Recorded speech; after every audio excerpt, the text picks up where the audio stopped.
Welcome to CTV News Your Canada. It is Thursday, November the 13th. We'll bring you profiles of fascinating Canadians and stories about your community. Thank you for watching. It was a rather special school skating event at the rink in Membertou today, as students with disabilities were fitted into specialized equipment and taken for a few laps around the ice. When they call it Lily's Dream, this is a dream because it does more. It does as much for us as it does for the kids. Lily is a fictional character in a book written by Jim McCormick, one of the people spearheading the new skating program. In the book, Lily, who has a disability, says, and my dream is that every child with a disability has the opportunity I had to get on the ice. To turn that storybook dream into reality, the Lily's Dream Society raised more than $20,000 for assistive on-ice equipment and supports. They also assembled about 30 volunteer skaters to accompany the students around the ice. The expressions on the children's faces, it's amazing. It starts with complete apprehension and fear. You can almost see it in their eyes.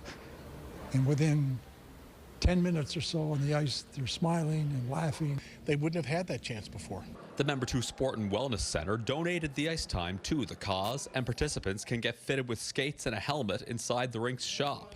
Any time we can partner with a group like this to put on some stuff for these special needs students in the school system, I think it's awesome.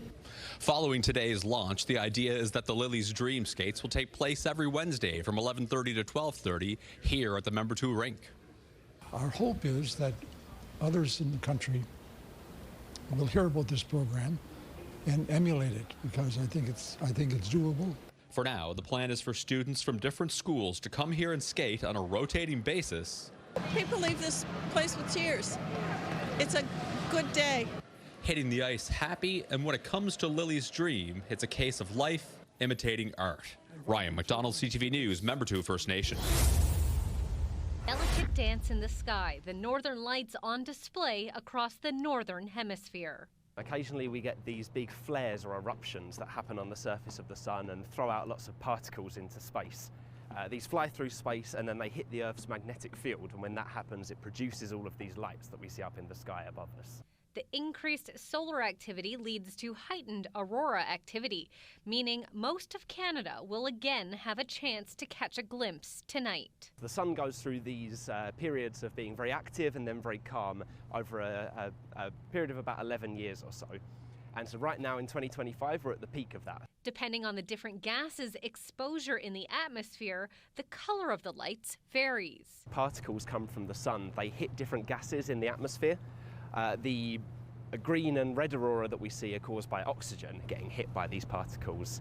We get different colors when things like nitrogen in the atmosphere get hit by this radiation from the sun as well. But what is the best way to view aurora? When it comes to aurora and the supermoon and like comets and meteor showers, binoculars work quite well. You really don't need anything to look at an aurora. If you take a picture on night mode on your camera, then you should be able to see the northern lights just on your phone as well. If you wanted to get a closer look at the light, a telescope could help. You have to collect enough light, and when you're doing it using your eye to see, the more light you collect, it's that simple. You're going to see more. When you hook a camera to a telescope, it changes everything.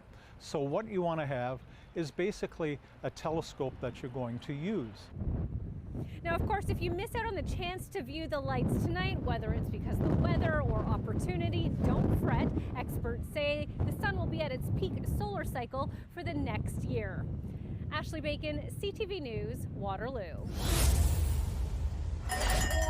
Santa Claus is coming to town early. We're talking about elves, dancers, singers, you name it. It's over 1,500 people that will be taking part in the Santa Claus Parade itself. The 73rd annual parade kicks off at 11 a.m. on Saturday, November 22nd. It'll run along René Lévesque, starting at Drummond and ending on Saint-Urbain Street. And Glenn Castanera, the executive director of Montreal Santa Claus, says visitors will have lots to look forward to. We have l'Orchestrarium, which is a fantastic music show with a crazy professor, and the Star Ferry this year, which is a tradition we have every year, with a symbolic strong woman. This year's Star Fairy is homegrown boxing champion and nurse Kim Clavel. She was crowned as the International Boxing Federation Female Minimum Weight World Champion earlier this fall. As a little girl, I always wanted to be a fairy, and now to be the Star Fairy at the Santa Claus parade, it's something magical. Clavel hopes to spread that magic and inspire others with her story. 2 years ago, I had to start all over again because I was world champion and I lose my belt. And so my dream was to be back on the big stage as a world champion. So I had to rebuild myself. I want to show to all those children that with perseverance, with resilience, you can do whatever you want in life. With large crowds expected, the team recommends planning ahead on how to get downtown. There will be parking spots available and a reminder that St. Catherine Street West from Peel to de la Montagne will reopen on November 17th. That construction is now being halted. It will be open to traffic, open to pedestrians. It will resume in the spring. Just in time for Santa, his elves, and the Star Fairy to bring smiles and holiday cheer to downtown Montreal. Anna Dextrine, CTV News. Around 125 seniors are coming into the store and picking out brand new clothing. This event is for our vulnerable seniors who cannot afford a warm coat or boots or hat or mitts or whatever to help them get through the winter. This event allows seniors to choose items up to $200 for themselves that they need this season. For me personally, I just find it rewarding to see seniors, and they're so appreciative of what we have provided for them. In addition to the winter clothing, seniors are gifted a knitted hat, blankets, or mittens made by local seniors groups, along with a Tim's gift card and treats for their pets from the SPCA. We've been living in a hotel room for over a year now, so it's been pretty rough with the grandkids and whatnot, but this was a real treat. This was definitely a real treat. Sudbury should do a lot more to help take care of their seniors. I stay in the shelters and stuff like that, and you got these people 80 and 90 years of age walk around this cold weather, and that should not be. Keeping seniors warm began 13 years ago, and since then, more clients have been added to the event. I got a call from my worker, Ontario Works, and they set me up with this program, and I was accepted. And it was really a great thing to hear, because keep a senior warm sounds like a great idea to me. And I think everybody that is qualified should come out and get it. This yearly event has spread to communities like North Bay, Espanola, and Timmins. And Knott says she hopes to see it grow across the country. Madison Marier, CTV News, Sudbury. For everyone.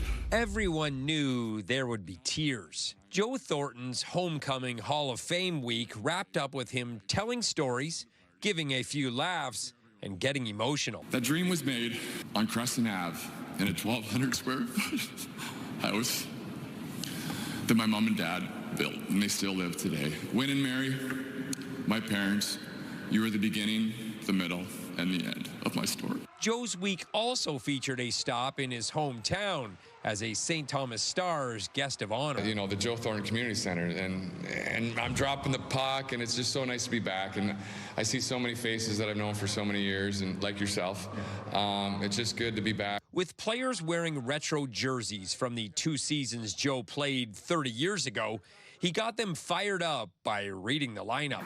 On lefty, we got Moody. From there, it was onto the ice where more tears were shed. This is, you know, where it all started. I left here at 16 years old and really never came back.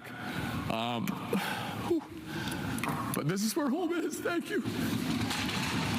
There's no pressure because he doesn't have to score a goal or get an assist to win the game, so there's nothing to it. It's just so wonderful that they've all come to see Joe. There were hundreds of Thornton fans, and it seemed like Joe stopped to greet all of them. He signed hundreds of autographs. There's no way we were not coming to see him. So yeah, great guy. And he's spending all kinds of time with the kids and families, and yeah, wonderful. Joe returns home from San Jose more often than people know. He slips in and out, spending time with his wife and kids on his farm. We come back here as much as we can in the summers and a little bit in the winters now that I'm retired, but we try to get back here as much as we can because we just love it. After inspiring his former Junior B club to a 7-3 win over London, it was off to Toronto for induction day. Bring on the bagpipes. It's time to party. Thank you, everyone. I love you. Brent Laird, CTV News. Introducing his makeup in the mall where he spent most weekends as a teen is a full circle moment for Hung Van Gogh. Calgary is home for me. I brought up here and having my own brand that sells Sephora and even carry in my own hometown. It's pretty surreal.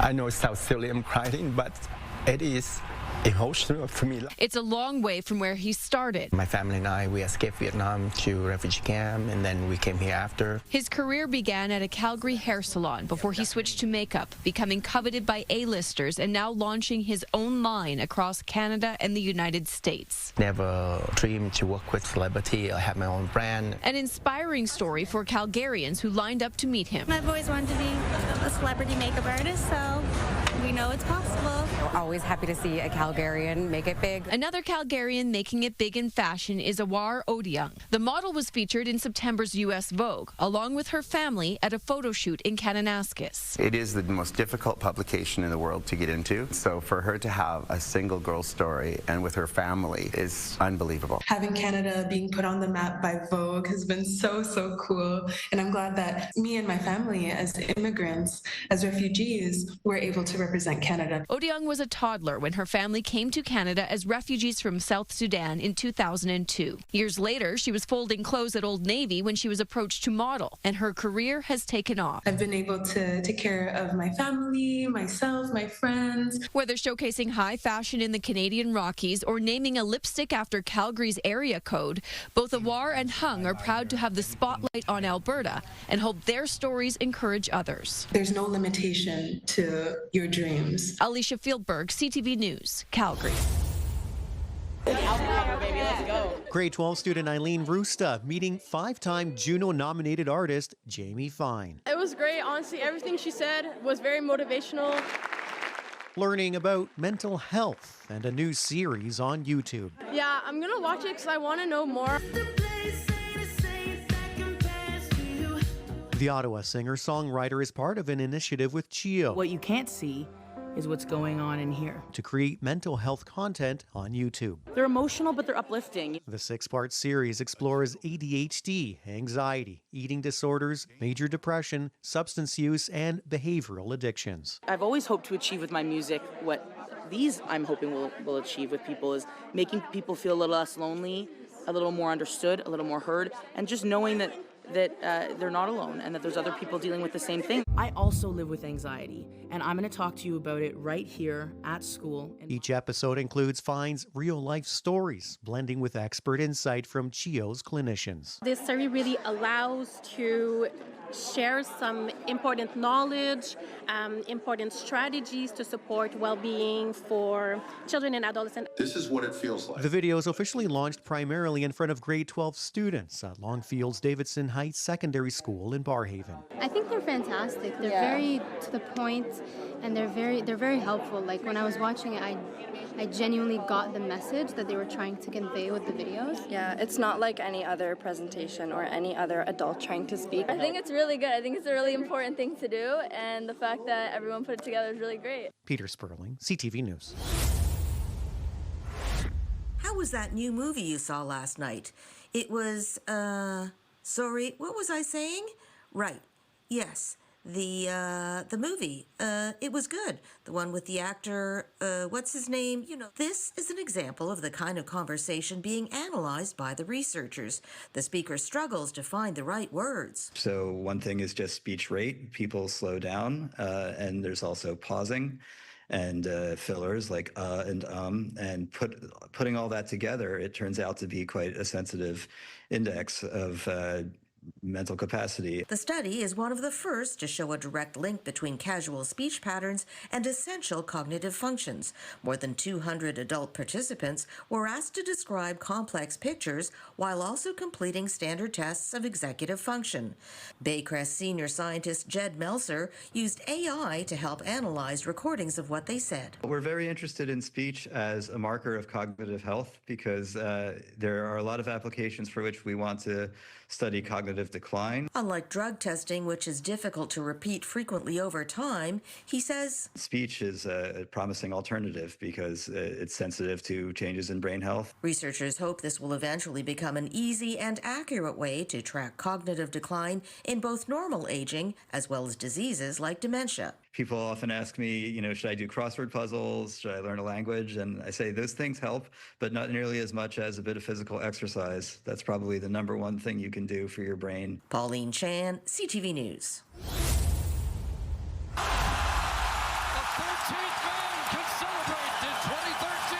It's been a long 12 years since the Green and White last played a snap in a Grey Cup game.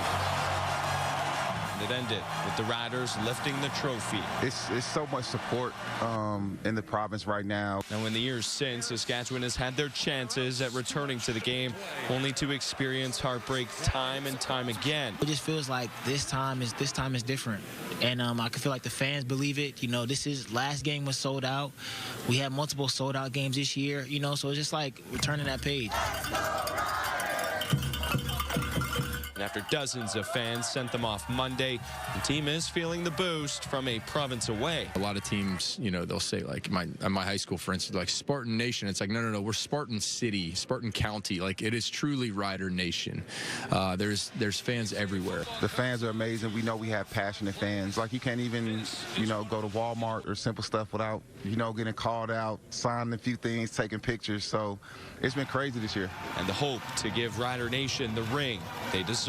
It's a province that appreciates what we've done this year, and I hope we can give what they deserve and bring a cup home to them. Those moments are kind of just like stuff that kind of stick with you, and the send-off of all the fans that kind of came out just to kind of watch us get on the bus just kind of tells you how important it is. Now, each of the last two instances, Saskatchewan went more than a decade without appearing in a Grey Cup. The Riders have gone on to win, doing so breaking a 13-year drought in 1989 and a 10-year absence in 2007.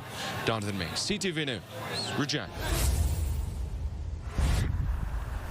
The strike of a 5-wood connecting with a golf ball in November is a rare Manitoba sound. That's why some golfers at Shooters Family Golf Center took the chance to hit the links this late in the year. I've never even considered golfing in November before. Usually I'm playing hockey already, so to be able to golf in late November is pretty special. Kyle Calder loves to swing the irons. He played 63 rounds of golf this year.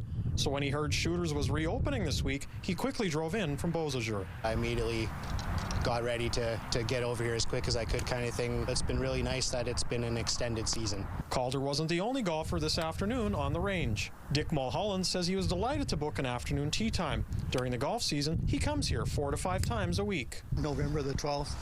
Beautiful day. Love the game. I mean, just favorite pastime, especially having the sun out. Bright and sunny today makes it nice and warm.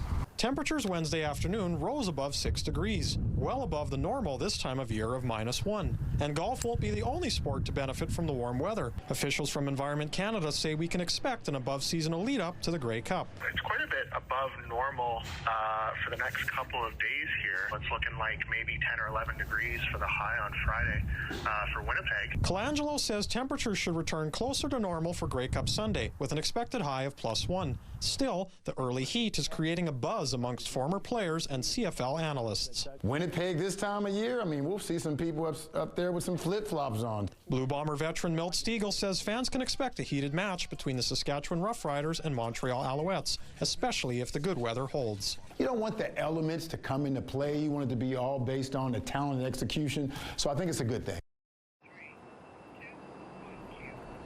Things looked a lot different the last time Winnipeg hosted the Grey Cup on November 29th, 2015. Temperatures that morning started at -10 and then later rose to -2, of course, not factoring in wind chill. Things certainly look a little bit warmer set for this weekend based on historical data from Environment Canada. It's too big for a sea lion. After glancing out their front window, Kathy Johnson and Peter Miris noted something unusual on the surface of the water. Peter yelled, "Whale, it's got to be a whale," and he took off, as he does.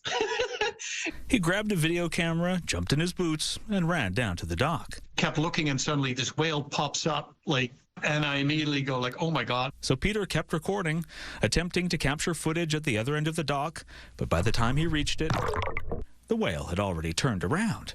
So Peter started running back to where he started. basically did a dive onto the dock, stuck my hand as deep as I could with the camera running into the water. By the time Peter had captured this, Kathy had climbed up to the bow of the boat to offer direction. And the whale would show up, and then I would say, he's going this way. Peter would jump up and run to the other end of the dock and do the same thing again.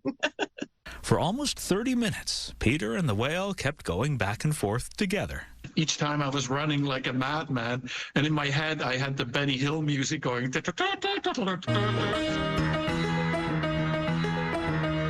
So Peter ended up editing the footage like the British comedian might have, by adding a suitable soundtrack.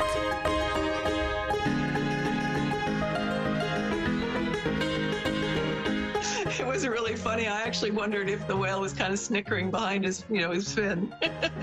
Peter will not anthropomorphize the animals, but I will. Whether the humpback found all this as humorous as the humans or not, Peter and Kathy agree. This whale of a tale is one they'll never forget. Just amazement, respect. So it's a big animal, but it's so gentle and it's so aware of you being there. We're all in this world together, and it's a good reminder that it's not us and them, it's all of us together. Adam Sawatsky, CTV News.